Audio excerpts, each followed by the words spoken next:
आप सभी का एक बार फिर से मेरे यानी अभय प्रताप सिंह की ओर से हार्दिक स्वागत एवं अभिनंदन है। उम्मीद है कि आप सभी कक्षा 9, 10, 11, 12 के छात्र इस YouTube चैनल अभय प्रताप सिंह से कुछ नया सीखने को पा रहे होंगे, इससे कुछ न कुछ लाभ प्राप्त कर रहे होंगे। चलिए हम लोग अपने कक्षा 12 के अवकलन के टॉपिक को आगे बढ़ाते हैं। मित्रों, जो मैं आपको पढ़ा रहा था अवकलन से संबंधित टॉपिक, उसमें एक जगह लघुगणक की चर्चा है। तो लघुगणक की एक छोटी सी चर्चा थी, लेकिन हम जब तक उसके सभी अंग प्रत्यंग नहीं जानेंगे, सीखेंगे, उसके गुणों अवगुणों से परिचित नहीं होंगे, तब तक हम उसका सही ढंग से सही जगह पर उपयोग नहीं कर सकेंगे, है कि नहीं।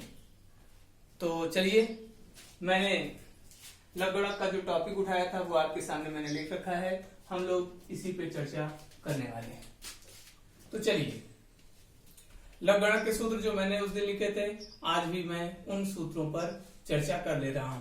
मैंने कहा था लघुगणक के अंदर गुणा होगा, तो लघुगणक उन्हें अलग अलग योग के रूप में व्यक्त करता है, और यदि भाग की बात होगी तो वह उसे अंतर के रूप में व्यक्त कर देगा। किसी राशि का स्वयं के आधार पर लघुगणक एक होता है। एक का लघुगणक किसी भी आधार पर एक न हो, किसी भी आधार पर एक का लघुगणक शून्य होता है। किसी भी आधार का मतलब यहां पर यह है कि आधार में कुछ भी हो सकता है सिवाय एक के। क्यों एक हो जाएगा यहां पर? तब क्या हो जाएगा? तब यह अपरिभाषित हो जाता है। इसलिए इस सूत्र में एक का मान एक नहीं होना चाहिए। चलिए, और मैंने कहा था कि अगर कोई राशि है, उसकी घात में कोई चीज है, तो वह घात आगे जाती है, आगे लिख दी जाती है। सब कुछ वैसे रहेगा। log a की घात जो मैं बोल रहा हूं m, वह घात आगे चली आई और यह m log a base b हो गया। अगर आधार की घात होगी, राशि की घात हुई तो आगे आएगी, अंश में आएगी, और अगर आधार की घात है तो वह भाग के रूप में लिखी जाएगी। दोनों में बहुत बेसिक डिफरेंस है, ध्यान रखिएगा। अगर राशि की घात है तो गुणा के रूप में आएगी, आधार की घात है तो वह भाग के रूप में आएगी। ठीक है ना।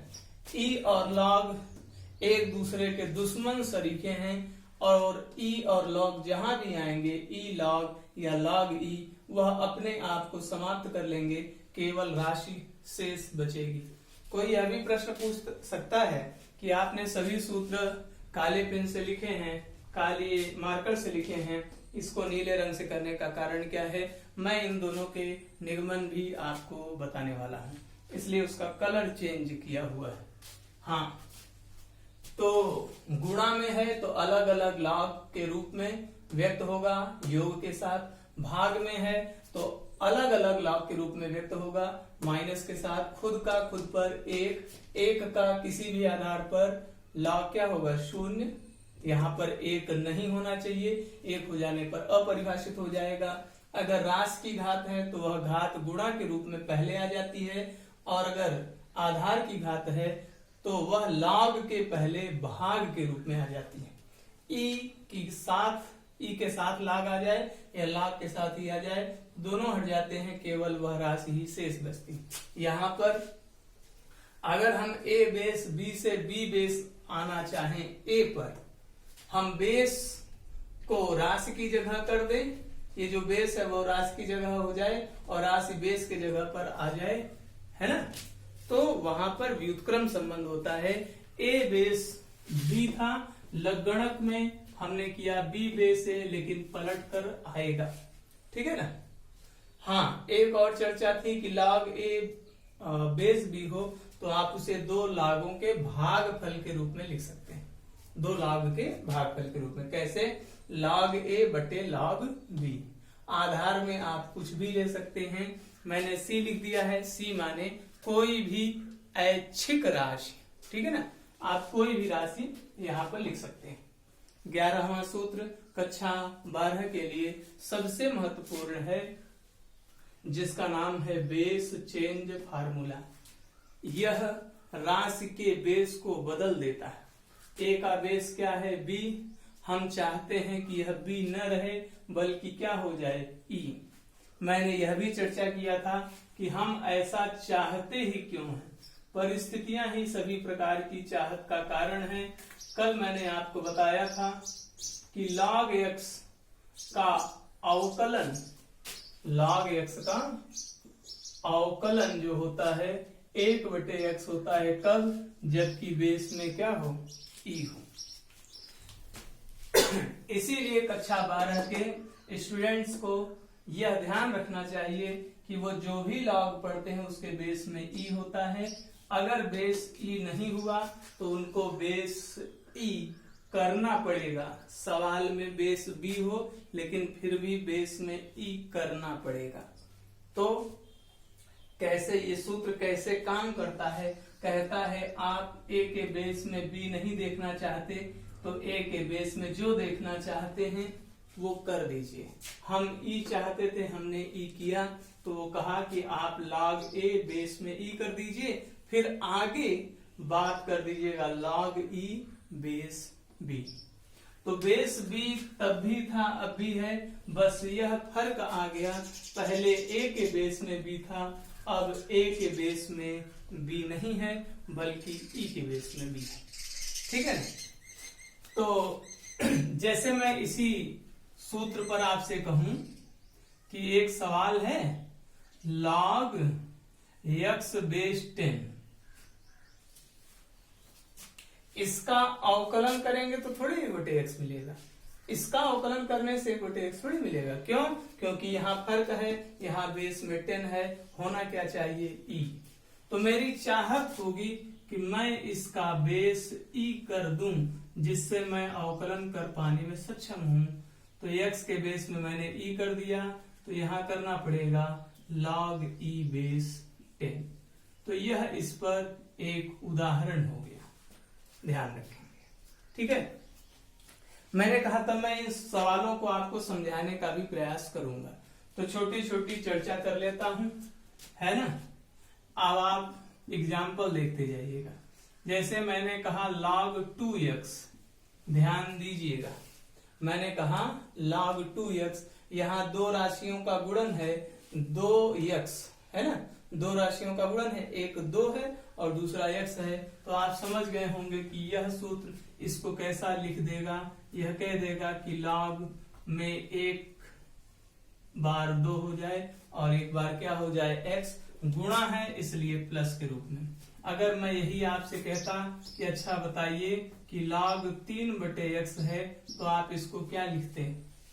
तो चूंकि भाग में है इसलिए अलग होगा, अंश वाला प्लस चिन्ह के साथ और हर वाला अर्थात x माइनस चिन्ह के साथ। ये दूसरे सूत्र पर आधारित एग्जाम्पल हो गया। तीसरे सूत्र पर भी मैं बता रहा हूं। मैं कहूं कि log 2 बेस 2 है, उसकी वैल्यू कितनी होगी? तो किसी राशि का अपने ही आधार पर जो मान होता है वह 1 होता है। मैं कहूं कि आप log 1 का मान क्या होगा? जबकि आधार x हो तो log 1 का मान किसी भी आधार पर क्या होता है? 0। ये भी बात आ गई। मैं पांचवें सूत्र पर बात कहूंगा। तो मैंने कहा log 4 बेस 2, log 4 बेस 2, तो log 4 आधार 2 पर कितना मान होगा? आप सोच रहे होंगे कैसे इसका मान निकलेगा। तो ध्यान दीजिए, आप 4 को लिख सकते हैं 2 का स्क्वायर, लिख सकते हैं नहीं लिख सकते?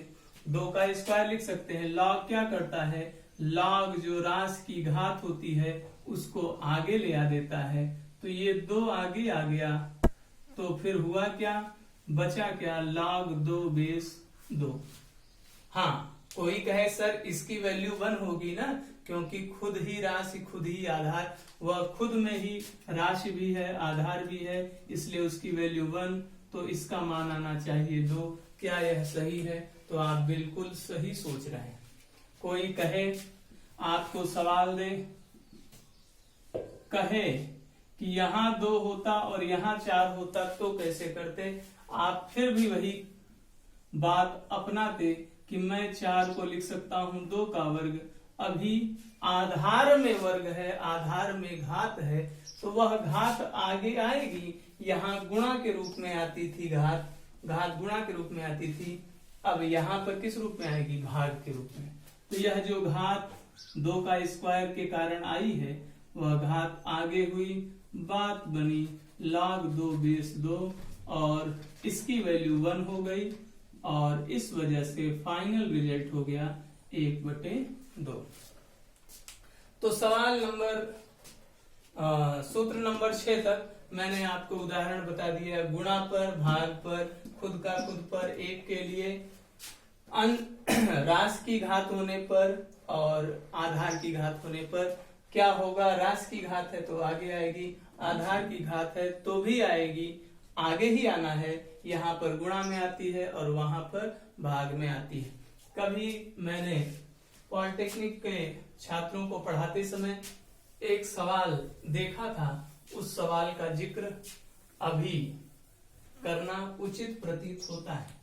उसमें कहा था कि log 9 बेस 27 का मान कितना होगा। log 9 है और आधार में 27 है। जो लोग जानते हैं अगर उनको 9 में कुछ दिखता होगा तो वह 9 को 3 का वर्ग समझते हैं, 27 को 3 की घात 3 समझते हैं। और इन दोनों का प्रयोग एक साथ इसमें हुआ है। जो राशि है उसकी घात आगे आएगी गुणा के रूप में, जो आधार है उसकी भी घात आएगी लेकिन भाग के रूप में। तो घातें तो आ चुकी हैं, 2 भी आ चुका है, 3 भी आ चुका है, बचा कौन, 3 बेस 3। और फिर से रूल नंबर जो आपका 3 है वो कहता है खुद का खुद पर जो log होता है 1 होता है और इसलिए इसकी वैल्यू कितनी आनी चाहिए, 2/3। ठीक है नहीं। तो यहां तक हो गया। अब बात हुई 7वें और 8वें की। इन सूत्रों के उपयोग आपकी किताब में नहीं है, आपको आवश्यकता नहीं पड़ेगी। 9 और 10 की 11 पर एग्जाम्पल बताया गया है आपको, है ना। तो फिर मैं इसको इरेज कर देता हूं, हटा देता हूं। चलिए, तो हमें केवल ये जो 2 सूत्र नीली स्केच से मार्कर से लिखे गए थे इन पर ही चर्चा करनी है और फिर अपने कोर्स पर आना है। कोर्स में इन सूत्रों की क्या उपयोगिता है इस पर आपसे चर्चा करनी है। तो चलिए, मेरा 7वां सूत्र क्या था, मैं उसको क्वेश्चन मान लेता हूं। मुझे दिया गया e की पावर log x किस प्रकार से x होता है, ये इसके ही बराबर कैसे होता है, ये हमको सिद्ध करना है। ठीक है ना। चलिए, तो मैं इसका हल करने जा रहा हूं। मैं मान लेता हूं कि आप e की पावर log x को x न मानिए बल्कि मान लीजिए y। इसको मैं समीकरण 1 देता हूं। आप इसको x के बराबर मत मानिए, आपकी इच्छा नहीं है, क्योंकि अभी यह बात सिद्ध करनी है। तो मैं मान लेता हूं शायद y के बराबर। ध्यान से देखिएगा, मैं दोनों पक्षों का log ले रहा हूं और किस पर, आधार e पर, आधार e पर log लेने पर। तो मैं log लिख रहा हूं दोनों साइड, e की पावर log x के पहले भी log लिख रहा हूं और y के पहले भी log लिख रहा हूं और बेस में मेरे e है। रूल क्या था, रूल था कि जो भी घात रहेगी वो आगे आ जाएगी। तो e की पावर, e की घात log x है तो यह log x घात होने के कारण आगे आ गई। बचा कौन, चूंकि log x आगे आ गया तो बचा log e बेस e और यहां क्या चल रहा है, log y बेस e। खुद का खुद के आधार पर क्या होता है मान, 1 होता है नहीं होता। log x, इसकी वैल्यू 1 हो गई और इस साइड बचा है log y बेस e। जरा ध्यान दीजिए, एक से किसी चीज में गुणा करने से फर्क पड़ता है क्या? नहीं फर्क पड़ता। तो ये क्या रहेगा? कोई कहे आपसे तो आप कहेंगे एक से गुणा करने से फर्क नहीं पड़ा, इसलिए वो log y रहेगा। मैं बार बार कह रहा हूं कि इंटर वाले छात्र ध्यान दें कि log में अगर आधार न हो तो वहां क्या समझना चाहिए? वहां e समझना चाहिए। तो यहाँ आधार नहीं है तो यहाँ क्या होगा? e ही रहा होगा। ठीक है ना? तो आधार ना हो तो e ही समझें। हम दोनों पक्षों की तुलना करें। दोनों पक्षों में आपको क्या दिखाई दे रहा है? दोनों पक्षों में आपको क्या दिखाई दे रहा है? लॉग है कि नहीं है? दोनों पक्षों में लॉग है, दोनों पक्षों में बेस ई है, तो तुलना करने से आसानी हो गई। x बराबर y आपको मिल गया। मान लिया मैंने समीकरण 2। समीकरण 1 देखो और समीकरण 2 देखो। e की पावर log x भी y के बराबर है, x भी y के बराबर है। तो अगर मैं यहां से लिख सकूं, क्या लिखूं? समीकरण 1 व समीकरण 2 से, चूंकि दोनों ही साइड y है तो मैं लिख सकता हूं e की पावर log x बराबर x। ठीक है ना? बोलो भाई, समझ में आई बात? e की पावर log x भी y के बराबर, x भी y के बराबर, तो इसका मतलब हुआ e की पावर log x बराबर क्या हो गया? x। ठीक है, समझ में आई बात? हाँ, ये 7वीं बात थी आपकी, है ना? मैं 8वीं बात भी एक सवाल के तौर पर लेता हूं, एक चैलेंज के रूप में लेता हूं कि आपको कहा गया क्या कि सिद्ध कीजिए, क्या सिद्ध कीजिए? log e की पावर x बराबर x। मैं इसका हल करता हूं, बहुत ही आसान सवाल है ये। लेफ्ट हैंड साइड अगर मैं लेके चलूं, मैं कौन सा साइड लेके चलूं? Left hand side. तो ये क्या लिखा है? log e की पावर x। जो पावर रहती है वो आगे आ जाती है, पावर है x, आगे आई, बचा क्या? log e। कोई संदेह है इसमें? अच्छा, यह बताइए, यहाँ आधार दिया है क्या? नहीं दिया है। आप इंटर में हैं, तो अगर इंटर में, खास कर इंटर में आधार न दिया हो, आधार न दिया हो तो क्या समझना चाहिए? ई समझना चाहिए। मैं बार बार कह रहा हूं और इसलिए आप यहाँ ई समझेंगे और यह फिर स्पष्ट हो गया कि खुद के आधार पर मान 1 बराबर क्या हो गया? x। हम लेके चले थे लेफ्ट हैंड साइड और हम पहुंच कहाँ गए? Right hand side. तो अतः हम लिख सकते हैं क्या? log e की पावर x बराबर x। और इस प्रकार से हमने 8वें सवाल को भी एक सूत्र रूप में लेकर सिद्ध कर दिया। समझ में आ रही बात? ठीक है, मैं अवकलन से इसको जोड़ दूं तो आपको लगेगा कि यह जो पढ़ाया गया वह कुछ भी ऐसा नहीं था जो आउट ऑफ कोर्स है। सब कोर्स के अंतर्गत ही आपको पढ़ाया जा रहा है, बताया जा रहा है। ध्यान से समझने की जरूरत है। अब मैं क्वेश्चन लिख रहा हूं, है ना? और उनके उत्तर भी आपसे पूछूंगा भी और मैं बताऊंगा भी। मतलब क्वेश्चन नंबर 1 है, उसने कहा कि log x का अवकलन क्या होगा? तो किसी ने कहा ये तो सूत्र ही है, इसका उत्तर आएगा 1/x। मैंने फिर क्वेश्चन पूछा, बदल कर पूछा। मैंने कहा बताइए कि आप log e की पावर x का क्या होगा?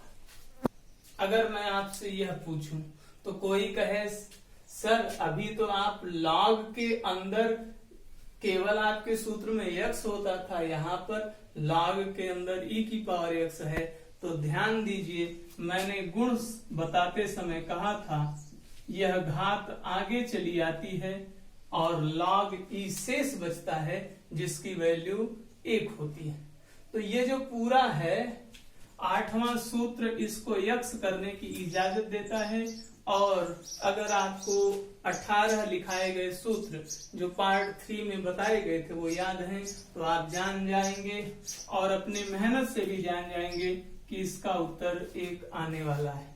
कोई कहे सर इसका एक्सप्लेनेशन दीजिए कि क्यों 1 आएगा, तो मैं कहूंगा कि आपको मैंने कहा था कि पहला सूत्र कहता है आपसे कि घात आगे करो और घात में 1 की कमी करो। तो देखिएगा जब अकेला x था 1 घात के साथ था, घात आगे आई और घात में 1 की कमी हुई, 1 में से 1 गया 0, किसी भी राशि की घात 0 हो उसका मान 1, तो वैल्यू कितना होता है 1। तो हम इसको सूत्र रूप में तीसरे भाग में पढ़ चुके हैं, सवाल रूप में चौथे पार्ट में पढ़ चुका है हम लोग, इस पे चर्चा पिछले भागों में हो चुकी है। तो x का अवकलन 1 होता है। मैंने कहा आप अवकलन कीजिए। सवाल नंबर 3 आपको दिया कि बताओ इसका कैसे हल करोगे। तो जो ध्यान दिए वो कहेंगे कि सर अभी आपने सूत्र लिखवाया था, कल भी बताया था, 7वां सूत्र है, e की पावर log में कुछ आता है, वह हट गया, बचा केवल x और एक बार फिर से उसका उत्तर आ गया 1। हाँ, कोई आपसे कहे कि सर बताइए हमने ऐसा सवाल देखा है इसका कैसे होगा, तो कोई यह न समझे e की घात log में आया है, e log हट जाएगा 2x बचेगा।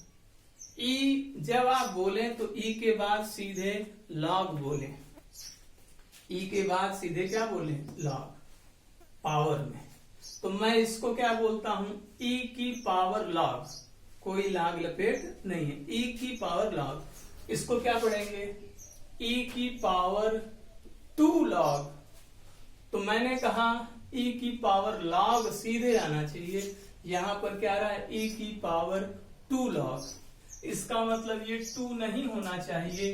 तो कोई कहे सर हम तो पढ़े थे कि यह घात रही होगी तब ना आगे आई थी, तो हम यह आगे जो आया है उसको log घात में भी भेज सकता है। मतलब अगर a की घात m है तो हम उसे लिख सकते हैं m log a। घात आगे जा सकती है और आगे से यहां भी आ सकती है, ठीक है ना। तो हमें 2 तरफा ध्यान रखना है, घात है तो आगे भी ला सकते हैं, आगे लिखा हुआ है तो उसे घात में भी ले जा सकते हैं। तो ये 2 घात रूप में आ गया x²। अब मैं जब इसको पढ़ता हूं तो मैं इसको कहता हूं e की पावर log। अब e की पावर सीधे क्या आ रहा है log, तो इसका मतलब e की पावर log जब डायरेक्ट आता है तो वह हट जाता है, केवल राशि शेष बचती है। अवकलन करना आसान, घात आगे, घात में 1 की कमी, 2 में से 1 गया 1 घात का विशेष अर्थ नहीं, ठीक है ना। तो ये ढेर सारी सवालें हो गई। क्या और भी सवालें हैं? बिल्कुल है, ठीक है ना। उस पर चर्चा लेकिन अभी हम लोग अब नहीं करने वाले। क्यों नहीं करने वाले हैं? क्योंकि आगे की चर्चा के लिए हमें कुछ अतिरिक्त जानकारी भी चाहिए, है ना। तो हम लोग अभी अन्य सवालें करेंगे, फिर जैसे जैसे हमारी समझ बढ़ती जाएगी तो हम यहीं से सूत्र लेकर यहीं से समझ विकसित करते हुए वहां अपनी बात ठीक ढंग से कर पाएंगे, समझ पाएंगे, ठीक है ना। तो आज आपको क्या करना है, जितने एग्जाम्पल हमने समझाए हुए हैं, लघुगणक के सूत्रों को समझाया हुआ है, उन्हें समझना है, उनके प्रयोग सीखना है आपको, ठीक है। अगर आपके पास IERT की किताब है या कहीं भी लघुगणक नाम से चैप्टर है, वहां इस चैप्टर को आप देखें। हम लोग जल्द ही IERT के लिए वीडियो बनाएंगे, जिसमें पहला ही वीडियो लघुगणक से संबंधित होगा, वहां आप लोग इसे देखिएगा। आज की बात यही समाप्त करते हैं। धन्यवाद, नमस्कार।